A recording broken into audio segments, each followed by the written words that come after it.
Hello and welcome to O&M. This is a broadcast that delves into the details of Stronghold Digital Mining's operations and to some degree the maintenance activities that occur both at the power plants, those two being Scrubgrass and Panther Creek, and the adjoining data centers which exist essentially on the premises of each of the power plants.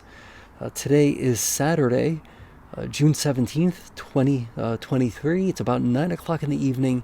I'm sitting outside. It's a beautiful evening here in eastern Pennsylvania, probably about 70 degrees or so. A lovely, absolutely beautiful day. So we're going to be getting into quite a few details, but as always, I do want to try to make this as concise and as reasonably organized as possible. So something I want to bring to your attention is something that I actually mentioned briefly on Twitter earlier today. And by the way, to the extent you hear any ambient sounds like birds chirping or people reveling in the background, again, I'm in an outdoor environment right now. And so there may be some stray sounds that make their way into this broadcast. In any event, about 9 hours ago or so, I shared on Twitter the news that the Texas grid is bracing for record power demand. And essentially, this is a situation down in Texas whereby extremely warm temperatures are anticipated to bring along, some severe stress, really, for the Texas grid. My tweet essentially said that it's plausible that Texas-based Bitcoin mining operations may curtail activity next week to facilitate grid stability. This could result in lower Bitcoin network hash rates and more useful revenue for us, and us, of course, being Stronghold Digital Mining. So I thought I read that temperatures are supposed to reach something like 125 degrees, so that's clearly not a very comfortable, temperature. Air conditioning and other vital types of systems are probably going to be, maxing out. So it's plausible that, hey, there are quite a number of Bitcoin mining operations in the state of Texas. They might end up curtailing their operations simply so as to allow the grid to be a bit more stable. And the reason why I think this is relevant is because if you've noticed, the network hash rate, anytime it's over 400, I mean, it doesn't necessarily mean terrible things for Stronghold Digital Mining, but given where the price of Bitcoin has been, and in sort of like conjunction with these somewhat higher network hash rates, it does oftentimes produce a suboptimal, Bitcoin priced in dollars per megawatt hour. Remember, we generate electricity, right? We can sell that electricity to the PJM grid, the two portions or the two zones of the grid that are relevant for Stronghold Digital Mining are PJM Penelec. That's where the Scrubgrass power plant's located, and PJM PP&L, which happens to be the zone of the grid where I happen to live, and that's where Panther Creek is located. So we can either sell the electricity that we produce to the grid if it makes economic sense to do so, or alternatively, we can essentially divert the power that we generate to our data centers and mine Bitcoin. And the metric that I prefer to utilize when computing, that comparison is to essentially translate Bitcoin to something called Bitcoin priced in dollars per megawatt hour. That gives us, from my perspective, a little bit of a clearer, apples to so-called apples comparison, right? When we look at grid prices and we look at BTCMW, as I like to call it, we can very quickly determine, hey, which of the two, if any, makes the most sense to be selling into.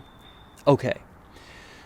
So to the extent a bunch of Bitcoin mining operations in Texas slow down for several days this coming week, I suspect that might potentially translate into lower Bitcoin network hash rates, simply given the fact there are so many Bitcoin mining operations in the state of Texas. So again, this is somewhat speculative on my part, but I do think this, has some degree of basis in reality. There have been instances in the past. I'm not in a position to cite those instances like in tremendous detail as I'm having this conversation with you, but you can look it up. There have been instances where Bitcoin mining operators and operations right in Texas have shut off the data centers so that all of that electricity that they would otherwise be utilizing can instead be redistributed throughout the grid to help stabilize the grid. I think there's a chance that's going to happen again, and the net result for Stronghold Digital Mining is that we might benefit from additional useful revenue. BTCMW might very well be a lot higher. That's great news for us. So I always like to emphasize, hey, don't want to see any human suffering. I mean, I hope the folks in Texas and I think parts of Louisiana, that they sort of get through this heat wave okay. And certainly this isn't about other Bitcoin mining operators, suffering or doing poorly as a result of having to curtail their, electricity consumption. In fact, I thought I read that somehow through some of these arrangements they have, they end up somehow making like money no matter what they do. I'm not fully versed in what those agreements look like, but my point is, we at Stronghold Digital Mining, right, we do not control the weather. This is not something we are inflicting upon the state of Texas. It's just something that's happening. And hey, to the extent there can be some benefit from this for us, hey, so be it. And it's something that I think is worth mentioning, given the fact that it's something that's going to happen quite probably and quite plausibly very soon, maybe by Monday, Tuesday, Wednesday. It's going to be several days of this. So we shall, as they say, we shall see. Okay, so let's turn our attention to the Stronghold Digital Mining data centers. So during an interview, which I believe the exact name of the interview was like Around the Coin, I believe it was episode 339. This is all mentioned and linked to in a January 20th, 2023 research note that I published at designer.com /notes. Basically, and I'm going to paraphrase the quote a little bit here. Basically, Greg Beard, our CEO, was being interviewed. And in that interview, Greg mentioned that these are basically like 80 megawatt power plants, of which we have the electrical infrastructure for 70 megawatt data centers. And the infrastructure, I should point out, is what we have built out. I mean, whether or not the data centers could potentially be even larger, that wasn't addressed, right? But let's, to keep things simple, let's just say we have 70 megawatt data centers.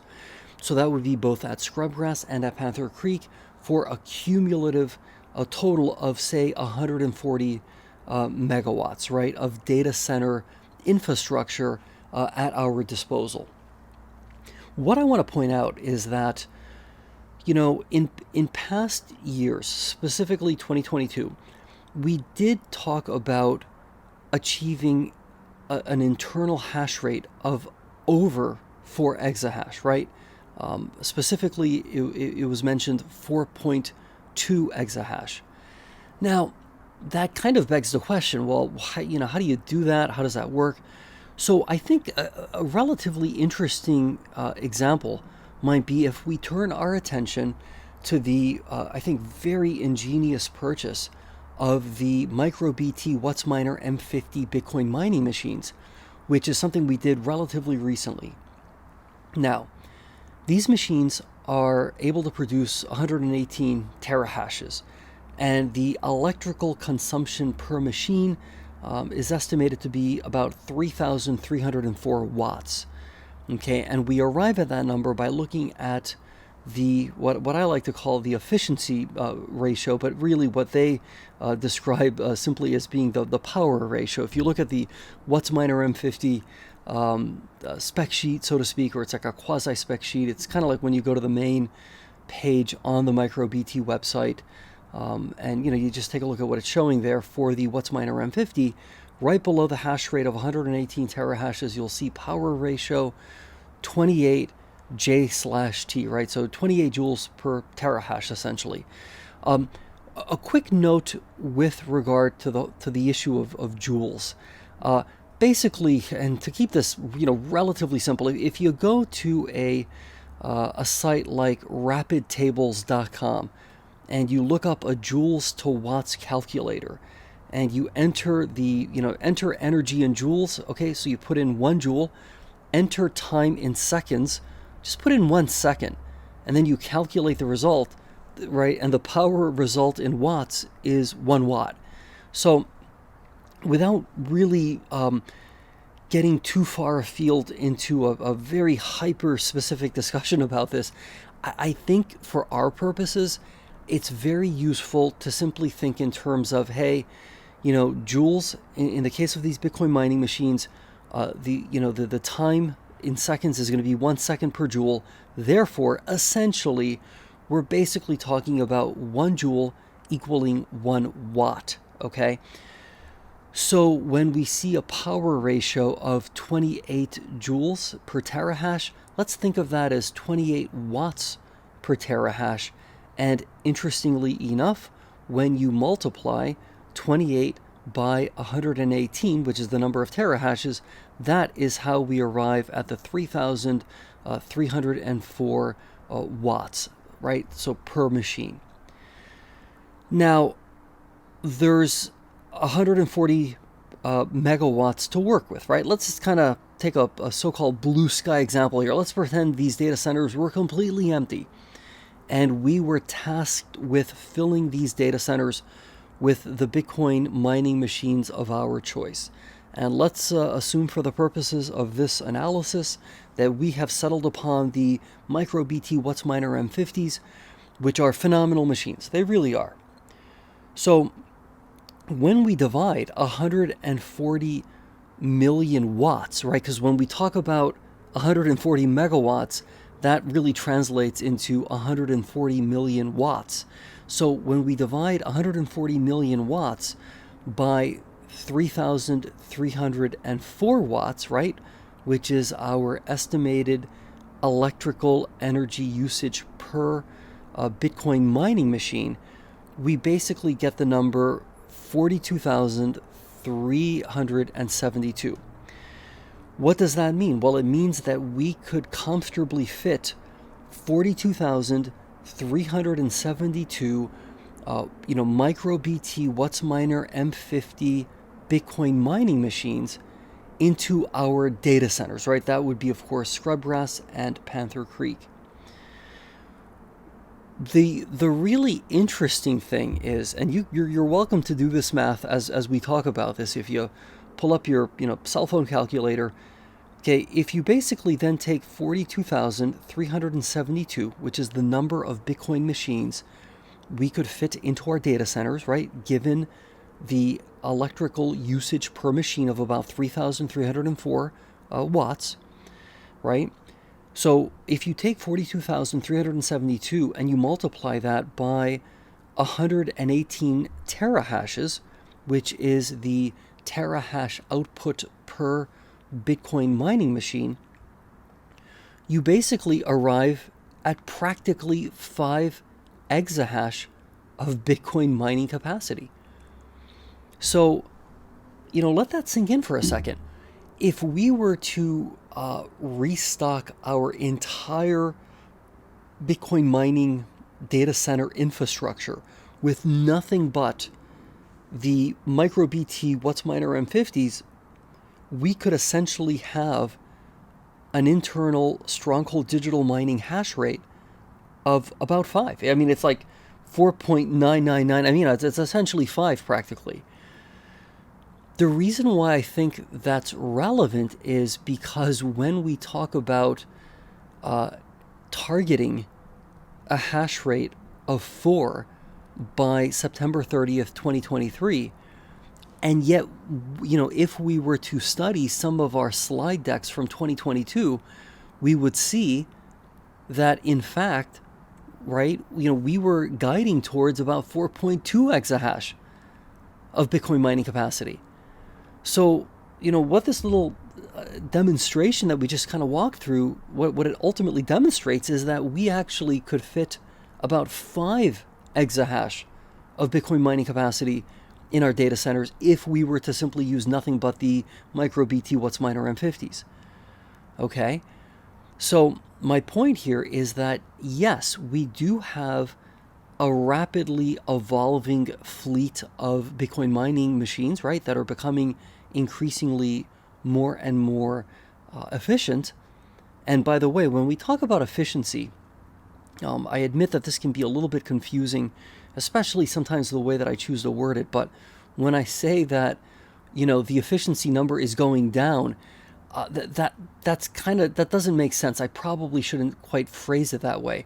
What I really mean is that the power ratio keeps going down. Like, for example, as we just said, with the MicroBT WhatsMiner M50s, the power ratio is 28 joules per terahash, right? And like we said, it's kind of like 28 watts per terahash, right? So that number going lower and lower and lower is a good thing. So we're becoming more and more efficient with these types of machines. So what I suspect is that we're gonna probably be able to squeeze in a bit more, a bit more exahash, so to speak, into our system without necessarily having to change anything. I mean, right? The fact that we're restocking our Bitcoin mining infrastructure with increasingly efficient machines, kind of like by its nature, means that we're going to be, potentially able to squeeze in a bit more in the way of exahash, because there's more, there's more room, given the efficiency of the machines, there's more room to have more of them on site. Okay. Now, I will point out, when we take a look, let's see if I can pull this up. Here it is. So the roadmap for modeling Stronghold, right? This was presented and provided during our Q1 2023 investor presentation. This is on page 9. So we're guiding towards 130 megawatts of what amounts to, Bitcoin mining load, to use the phraseology that's in the slide deck, by September 30th, 2023. Well, we also already know that we are targeting 4 exahash by September 30th, 2023. And yet we kind of also know that our data centers are probably cumulatively, based on that interview that Greg participated in, right, on the Around the Coin podcast, our data center capacity is probably closer to 140 megawatts. So that leaves 10 megawatts of headroom, right? Even once we reach 4 exahash by, I guess, right, September 30th. Now, from my perspective, I mean, I'm kind of like convinced that we're going to hit 4 exahash before September 30th. Now, I mean, look, hey, if it turns out I'm wrong, so be it. I mean, the fact that we'll even achieve 4 by September 30th, I mean, that's remarkable. That's like a really amazing feat, considering everything we as a company have been through. Okay?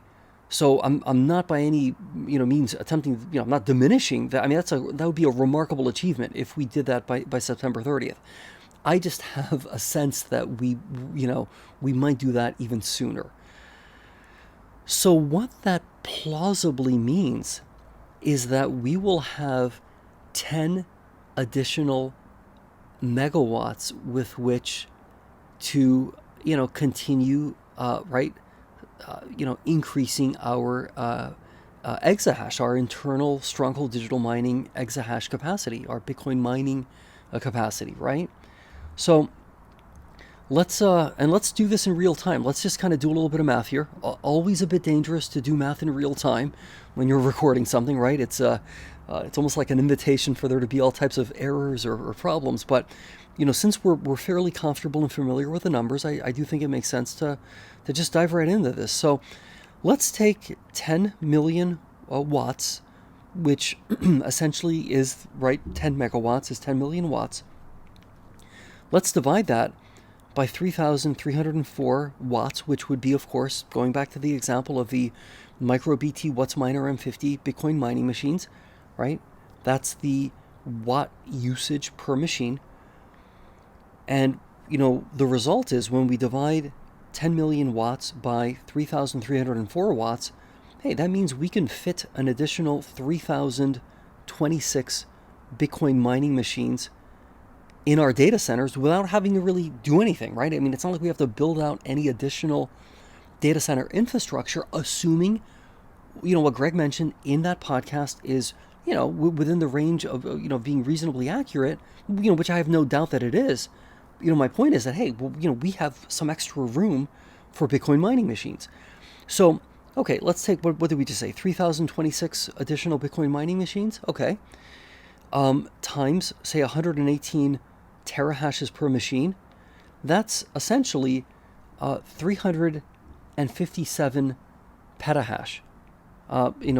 Maybe let's just round it down to say 350 petahash of additional Bitcoin mining capacity. So think about that for a split second. If we reach 4 exahash based on a load utilization of 130 megawatts, right? And remember how we were saying, well, how do we get to 4.2? I mean, gosh, last year, Stronghold Digital Mining had in a slide deck that, hey, we're going to guide towards 4.2 exahash. Well, where does that extra roughly 2 exahash come from? Well, remember, this was last year. Okay, Bitcoin mining machines continue to get more and more efficient. So, I think we're solving this in real time, aren't we? Because what we're saying is, hey, there's 10 extra megawatts above and beyond the 130 megawatts that would be required to reach 4 exahash. Based on our mathematical calculation, which we just did right now, what we're really seeing here is that we could probably squeeze out about another 350 petahash of Bitcoin mining capacity simply by filling out the remaining 10 megawatts of built out data center infrastructure. And as a example, we're using the WhatsMiner M50 machines, which I think that's a representative example that we could use, right? It's a real world example. We just finished buying like 5,000 of these things. Well, hey, what if we were able to source an additional 3,000 or so of them? Now, bearing in mind that, of course, we're trying to be very capital efficient, just given everything else that's going on, my point is that, whether these are machines we buy ourselves, or whether it's a win-win hybrid hosting plus arrangement, which we've successfully entered into with Foundry as well as with Canaan, there are a variety of different ways to potentially fill that additional 10 megawatts. The point is that the math really does work out. We'd be looking at about, actually closer to 4.3 exahash of internal Bitcoin mining capacity based on this analysis, okay? And what's even more exciting and sort of thought-provoking is that we have all of the end-to-end data center equipment, including transformers, strong boxes. We've got all these things that would essentially enable us to build out yet another exahash of Bitcoin mining capacity. The challenge that we're running into is that we simply don't have, at least as of right now, we don't have internally the ability to actually power that with our existing energy infrastructure. Scrubgrass is about an 85 megawatt facility. Panther Creek is about a roughly 80 megawatt facility. So you've got total capacity of about 165 megawatts, right, of nameplate production capability. As has been pointed out, we need to stay somewhat connected to the grid. So that's why our data centers, sort of max out at about 70 megawatts per data center, because we're always going to have a bit of that connection to the grid, simply because it allows us to toggle, and for a variety of other reasons that are at least for this episode a bit beyond the scope of what we're talking about. Point is, we're going to have to find a place to plug this infrastructure into. Now, I have kind of informally mentioned and sort of in a low-key way, championed the idea of potentially reaching out to Olympus. Olympus Power is the company that had at one point been involved with Scrubgrass, had been involved with Panther Creek, and is also involved, and I believe at least as the last time I checked, is still the primary owner of the third plant, right, which was mentioned very early on in the life of Stronghold Digital Mining. We have, and I believe still have, a letter of intent to purchase this third power plant, which is a waste coal, right, a purpose-built waste coal facility in Pennsylvania, also within the PJM, PP&L zone of the grid. And ironically, I believe at least, hey, I could be wrong, but I'm like 99.99999% certain that it's the very power plant that I have known for years and years and years and years. So my point in bringing this up is that, okay, great, so we can't necessarily buy that plant, as was pointed out during the Q1, I believe 2023 investor presentation, during the Q&A. Hey, we're not going to re-lever the balance sheet. I mean, look, we practically have had like this ongoing near-death experience, right, with our balance sheet. So we're not going to re-lever things to buy out an entire power plant. However, given our existing relationship with Olympus, would it make sense to consider placing this end-to-end, right, data center infrastructure at the third plant? Now, how do you sort of structure this so that it's a win for Olympus, so that it's a win for us, right, Stronghold Digital Mining, and hey, how is it a win for potentially what could be, a hosting partner, a company like Canaan, a company like even maybe, MicroBT or Foundry, or any number of other companies that might have a lot of Bitcoin mining inventory, right? They got a lot of Bitcoin mining machines, and they're like, hey, we want to put these things to use. Now, I did do a little bit of measuring based on satellite imagery, and I don't know if there's necessarily, hear me out here. I don't know if there's, at least at first glance, I don't know if there's enough space at the third plant for this type of infrastructure. But then it kind of begs the question, hey, if we were going to buy the plant, well, needless to say, we were going to more than likely build out a full data center, not just try to accommodate 1 exahash of Bitcoin mining capacity. So I think my original sort of like very quick, sort of like literally a 30,000 foot view from outer space, I think that calculation might have been off a little bit, because clearly there must have been a game plan to build out a data center, right, at the third plant. So, hey, why not? Okay, great, we're not going to buy the plant, but would there be an opportunity to build out a micro data center just using the equipment we already have? It's just a matter of plugging it all in, right? And can we strike an arrangement that makes sense for everybody? Because listen, this third plant has nowhere to go with this electricity that it can produce, right? Well, yes, it can go to PJM, PP&L, which at one point today I saw the grid price was like $8. Unless they have a secret way of making electricity for, like $1 or less, 25 cents. You know what I mean? Like the economics just don't work. So that probably helps explain why, the plant tends to be more of a peaking facility, right? It tends to generally be offline most of the time, and then it comes roaring to life during times of the year where the grid may call upon it to produce electricity to help, stabilize and power the grid. My point is, hey, isn't there a logic to potentially at least creating a second option for the third plant, right, for Olympus Power, to say, hey, gosh, if we had the option of Bitcoin, well, maybe that's something that could be useful. Now, maybe to be fair, hey, maybe, 1 exahash, it's just not, it's not enough. You know what I mean? Like there could be too many complications. But anyway, I've kind of been advocating in a low-key way for the idea that, hey, maybe that could be the arrangement, because we Olympus has worked with Stronghold before. Look at these. We understand how waste coal facilities work. I mean, we right.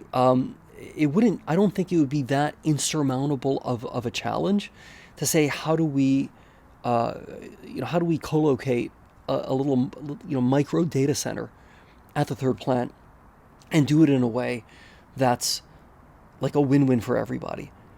Now, hey, maybe what I'm describing is a little bit too fantastical, or it's just a bit too utopian, and so be it.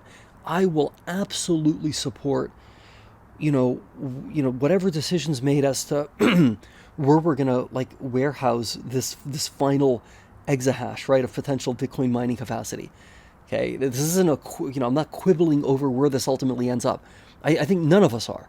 But I'm just saying, hey, it could be interesting if we were able to maybe somehow strike a deal with the third plant to locate this stuff there, because, hey, it's a waste coal plant.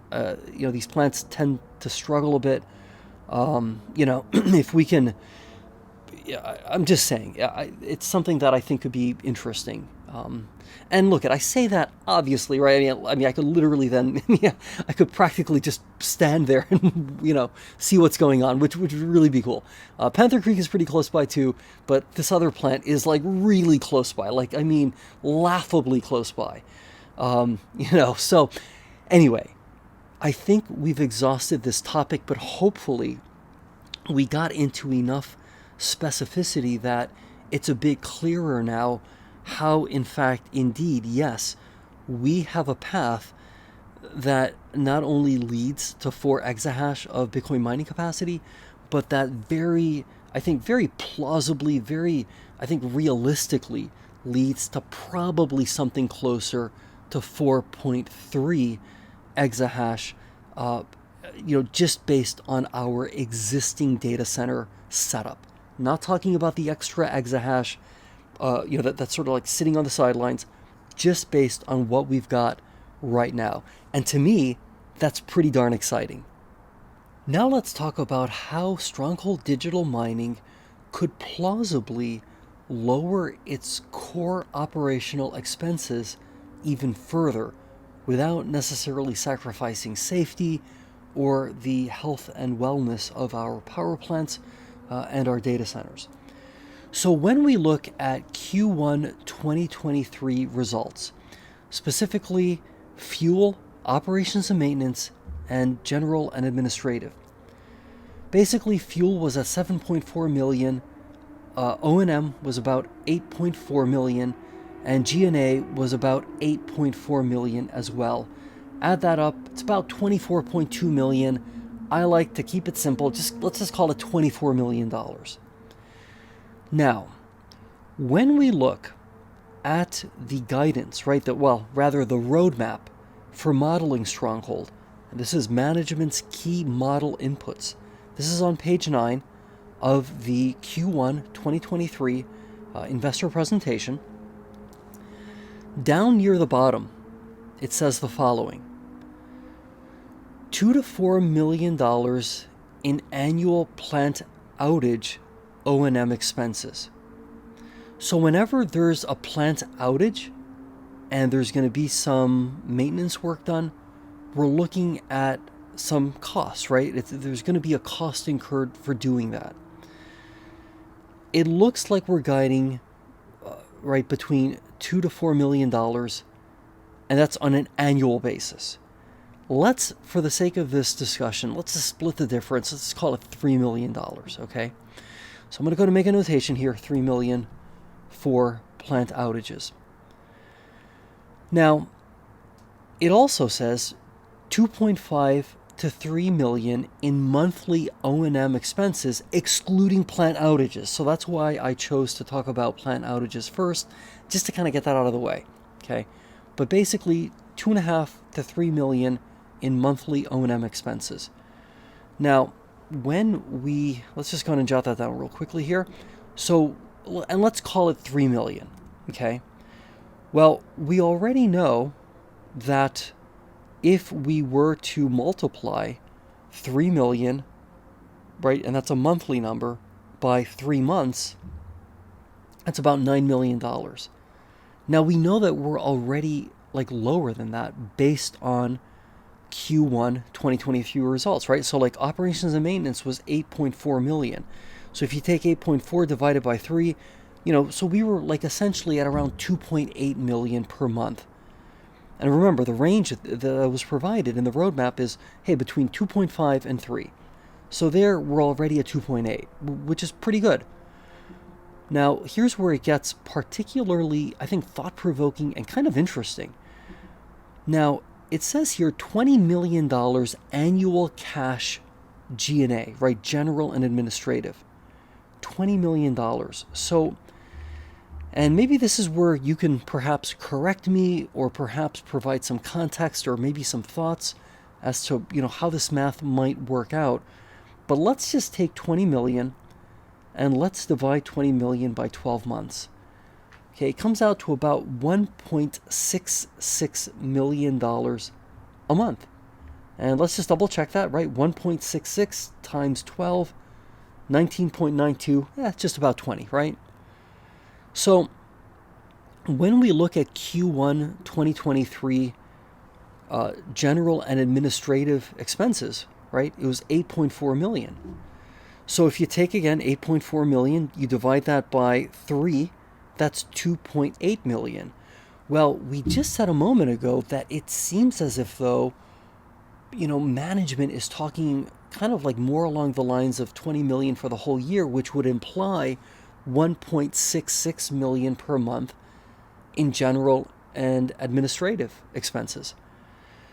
So is it plausible that as we get into, Q2, which of course we're just about done with Q2, when these results come out, will we see that basically G&A has trended a lot lower, right? Instead of like being around 2.8 or so, instead it's trending a bit lower, closer to 1.6, which I think, can have obviously, right, some very positive implications for the business, really. So let's go back to that roadmap for modeling Stronghold. The thing here that I want to really emphasize is that, again, based on Q1 2023 results, we were obviously within range when it comes to O&M, which is phenomenal. We were probably a little bit above range as it relates to G&A, assuming I'm doing the math correctly and that I'm like interpreting this in the manner in which it's intended to be interpreted, right? Taking 20 million annual cash G&A, dividing it by 12, and coming up with a monthly number, which then we can extrapolate into a quarterly number. So in fact, let's just do that right now. If we take 1.66 times 3, so the expectation is that general and administrative would be at or below about $5 million. And we were at, like 8.4 for Q1 2023. So are we going to be a bit closer to 5 for, Q2? This is really important because, remember, our revenue in Q1 2023 was about $17.2 million. Okay. Our core operational expenses were about $24 million. So, you don't look at, hey, let's just keep it real. I mean, there's, we had some challenges as it relates to revenue, but it's not because we somehow were not, doing everything that was within our control to do, because we were. It's just that our core, revenue inputs, be it grid prices or, right, Bitcoin priced in dollars per megawatt hour, those numbers weren't there. And, to top it off, we didn't really have as robust of a data center build out as we do now. Remember, over the winter, the expectation was grid prices will be elevated. That'll help carry us through the winter. which makes sense, right? We'd want to be selling into the grid, right, during the traditional time of the year where grid prices can be quite lucrative. And, that buys us some time to slowly but surely rebuild our, Bitcoin mining infrastructure, which is what we've been doing, so we've been doing that. But, hey, 17.2 million in revenue, you have core operational expenses of 24 million. Yeah, I mean, look, there's going to be a deficit, right? There's going to be a, the opposite of a profit, right? When you run into a situation like that. So, and again, but, through no fault of our own, it's just, it's just sometimes the economics of the business, don't quite work out. That being said, to the extent we can continue to squeeze these core operational expenses, which it appears as if though we certainly can do, pardon me there as I take a sip of water, it really sets us up then. It's hard to, I'm so excited, when I talk about this stuff because, we are so optimized. We are so incredibly optimized for success. We just need the, proverbial stars to align when it comes to our revenue. And we are going to be swimming, at least from my perspective, we're going to be swimming in money. If you do the math on this and you really say to yourself, okay, hey, what happens if Bitcoin is at $60,000 a coin? What if it's at $120,000 per coin? And in fact, I created an entire presentation. I might go ahead and link to it in this in the description of this presentation, just so you can refer to it.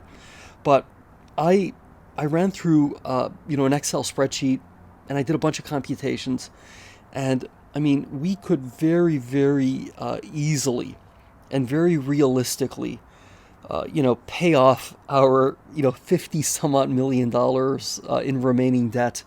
We could do that in a couple of quarters very, very handily if the, Bitcoin mining economics were to really turn around.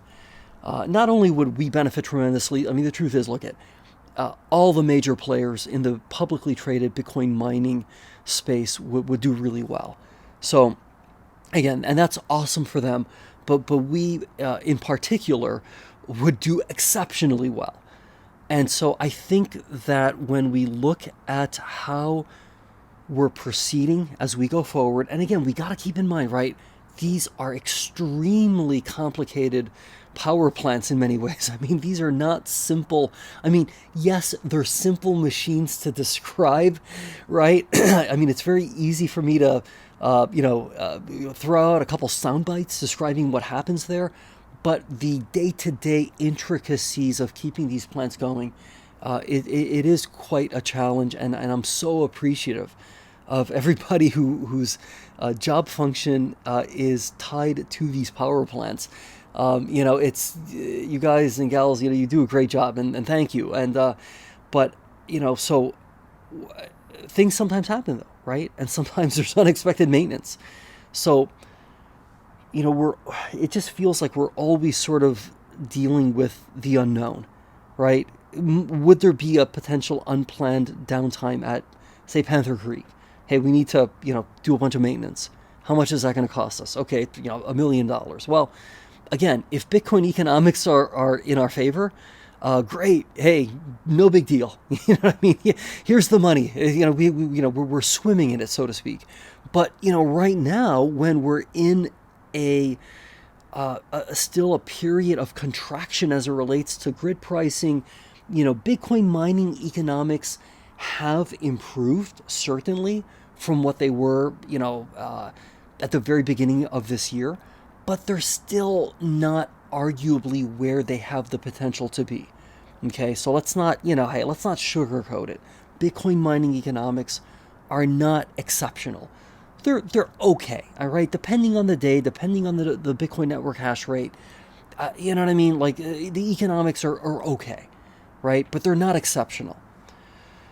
So I do believe, based on the roadmap for modeling Stronghold page 9 of the Q1 2023, investor presentation, I do believe there's a tangible, meaningful argument to be made for our being able to reduce our core operational expenses, right? Fuel, O&M, G&A, that will potentially be able to shrink those even further. Something else that bears mentioning that's not specifically, mentioned in this slide, but, it is in the sense that, yes, we talk about, hey, if power prices are, lower than our net fuel cost, then we reduce power plant output and import power from the grid. So in a way it is mentioned, but the part I want to kind of emphasize regarding that is, to the extent we're importing electricity from the grid, we're not going to completely shut off the power plant, but if we're utilizing less fuel during those periods of time, then there's a very strong argument to be made that our fuel expense itself might be lower. Okay, now we do attempt, which I think is completely just brilliant. I really mean that. We actually stockpile our feedstock on site, which is great, because what it means is, hey, we almost have this, we have the capacity to mine, or rather to power the power plants, right, with all this terrible waste coal that we're trying to remediate.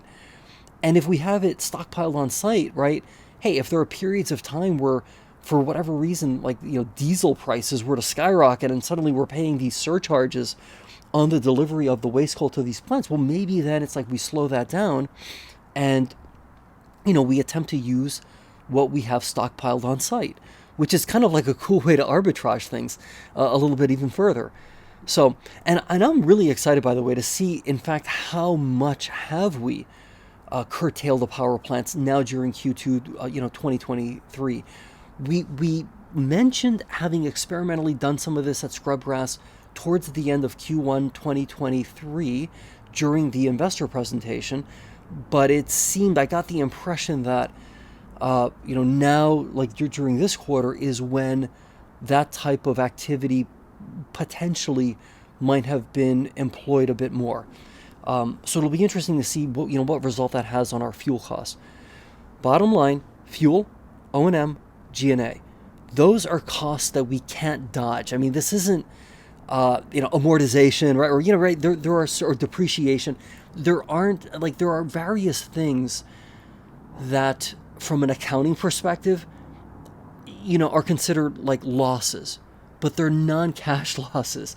And sometimes it could look spooky. You see, my God, the company lost $100 million. Well, yeah, no, we're not burning literally through, hundreds of millions of dollars in cash, right? It's just the accounting rules, the way they work.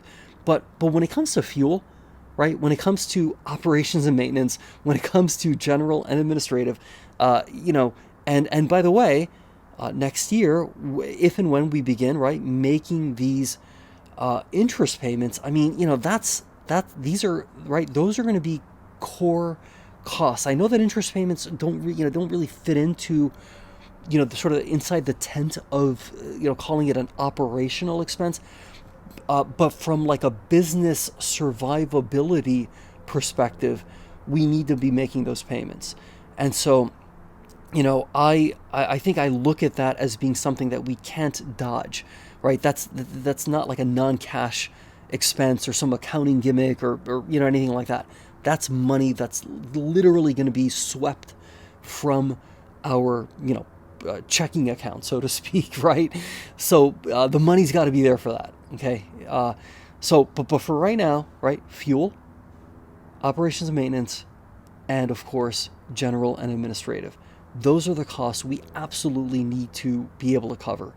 And as we saw in Q1 2023, we were not able to do that, right? 17.2 million in revenue, 24 plus million in core operational expenses. You're going to get the opposite of a profit. Which brings me ever so briefly to the at the market, sort of how shall I call it? basically, I'm trying to think of a good analogy for this, but essentially, and I apologize for the sound of an airplane that may be audible flying overhead, but essentially the ATM is all about, from my perspective, and this is a speculative guess on my part, it's about, kind of like bridging the gap on days where our revenue simply doesn't really, and I'm not saying, by the way, that we're selling stock like on a day-to-day basis. It could just be, hey, at the end of every month, hey, let's kind of sell some more stock to raise some additional cash to help kind of like bridge the gap between revenue and expenses.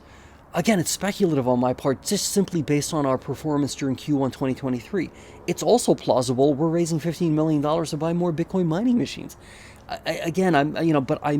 I'd prefer to think of it in terms of we're probably having to dip into that here and there just to help tide us over until, hopefully, right, Bitcoin mining economics ultimately improve. Hey, look, if grid prices, come back to life, awesome. But I think realistically, this business, Stronghold Digital Mining, we're leveraged to the hilt as it relates to Bitcoin mining. That's really where we've poured a lot of, time, money, effort, energy. That's our big bet. Our bet, our gamble as a company is that Bitcoin, the price of Bitcoin, will go up, essentially, and that we can meaningfully participate economically, right, in that process by taking the electricity that's produced at our power plants, Scrubgrass and Panther Creek, and using that electricity not to sell it to the grid for, whatever, $10, but rather to use it to mine Bitcoin for what can ultimately be just an incredibly lucrative amount of money, very useful amounts of money.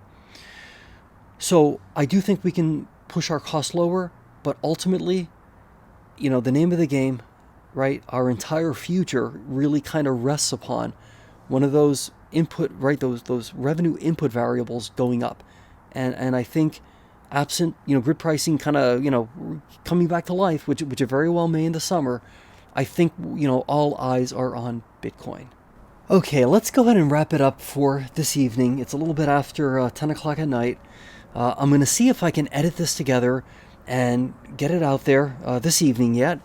In the meantime, as always, let's stay positive. Let's be great. Stock market's closed on Monday in observance of Juneteenth. So have a great Juneteenth. And I will probably, as I alluded to on Friday, I will more than likely reunite with you again to share a couple of other observations regarding the company. I don't want to promise I'll do a field trip, but I've been meaning to do one. And so that very well may be what happens on Monday. But we shall see. Okay, have a great rest of the weekend. For any fathers out there, happy Father's Day. All right, take care, and I'll see you later.